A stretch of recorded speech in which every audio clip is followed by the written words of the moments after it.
नमस्कार. आज आपण एका खूपच म्हणजे गंभीर घटनेबद्दल बोलणार आहोत. हो, अमेरिकेच्या ब्राऊन युनिव्हर्सिटीमध्ये जे घडलं त्याबद्दल. अगदी.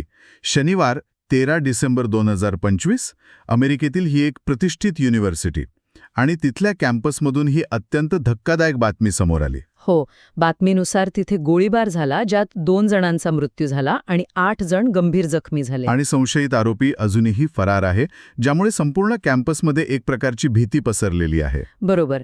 आज आपण याच घटनेवर विविध आंतरराष्ट्रीय स्रोतांमधून आलेल्या माहितीच्या आधारे सखोल चर्चा करणार आहोत. हो, म्हणजे नेमकं काय घडलं, प्रत्यक्षदर्शींचे अनुभव काय होते आणि प्रशासनाने काय पावलं उचलली. चला तर मग या बातमीच्या मुळाशी जाऊया. तर ही घटना नेमकी कुठे घडली? ही घटना विद्यापीठाच्या बारस अँड हॉली नावाच्या इमारतीत घडली. ही 7 मजली इमारत आहे, इंजिनिअरिंग आणि फिजिक्स विभागाची. अच्छा. आणि सगळ्यात महत्त्वाची गोष्ट म्हणजे ज्यावेळी हा हल्ला झाला तेव्हा तिथे इंजिनिअरिंगच्या अंतिम परीक्षा सुरू होत्या. अरे देवा, म्हणजे विद्यार्थी आधीच परीक्षेच्या तणावाखाली असणार. अगदी.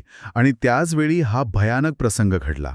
यामध्ये एक गोष्ट मला अजून म्हणजे गोंधळात टाकणारी वाटली. सुरुवातीला जी माहिती पसरली होती त्याबद्दल काय सांगाल? हो, आणि तो मुद्दा खूप महत्त्वाचा आहे.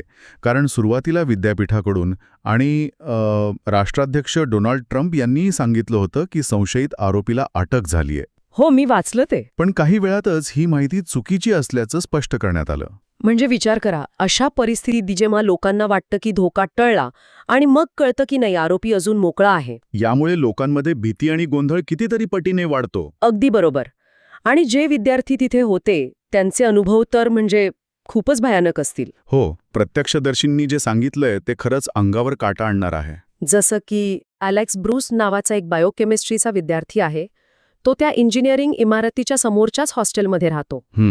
तो सांगतो की मी माझ्या खोलीतून शस्त्रस्त्र पोलीस अधिकाऱ्यांना माझ्या इमारतीला वेढा घालताना पाहिलं आणि भीतीने अक्षरशः थरथर कापत होतो. आणि जे विद्यार्थी वर्गात अडकले होते त्यांची काय परिस्थिती असेल? ती तर आणखीनच बिकट होती. माजिना कॅप्स नावाची एक विद्यार्थिनी आहे. तिने सांगितलं की गोळ्यांचे आवाज ऐकून अनेक विद्यार्थी जीव वाचवण्यासाठी शिक्षकाच्या डेस्कमागे लपले होते. आणि मग अशातच त्यांना विद्यापीठाकडून तो संदेश आला. हो, तोच संदेश, रन, हाईड, फाईट, म्हणजे पळा, लपा किंवा लढा. ही सूचनाच, म्हणजे हे वाक्यच किती गंभीर आहे हे दर्शवतं की परिस्थिती किती हाताबाहेर गेली होती. अगदी. या संदेशामुळे परिस्थितीचं गांभीर्य त्यांच्यापर्यंत पोचलं, पण त्याचबरोबर त्यांच्या असहाय्यतेची जाणीवही झाली असेल. आणि मग नेहमीप्रमाणे यावर राजकीय प्रतिक्रिया यायला सुरुवात झाली. यांनी पीडितांसाठी प्रार्थना करण्याचं आवाहन केलं. आणि गव्हर्नर डॅन मॅकी यांनी या घटनेला अकल्पनीय शोकांतिका असं म्हटलं. बरोबर. या प्रतिक्रिया अपेक्षितच असतात. हम्म. पण या सर्व माहितीवरून एक गोष्ट तर स्पष्ट होते की एका प्रतिष्ठित विद्यापीठात, तेही परीक्षेच्या काळात, असा हल्ला होणं हे विद्यार्थी आणि संपूर्ण समाजासाठी एक मोठा धक्का आहे. आणि संशयित आरोपी अजूनही मोकळा आहे, ही वस्तुस्थिती भीती आणखी वाढवते.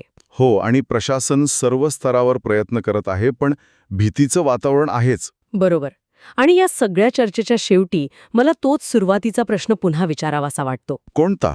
की जेव्हा पळा, लपा किंवा लढा यांसारख्या सूचना विद्यापीठाच्या अधिकृत संदेशाचा भाग बनतात, तेव्हा ते आपल्या शिक्षण संस्थांच्या सुरक्षितेबद्दल आणि एक समाज म्हणून आपण कुठे उभे आहोत याबद्दल काय सांगून जातं?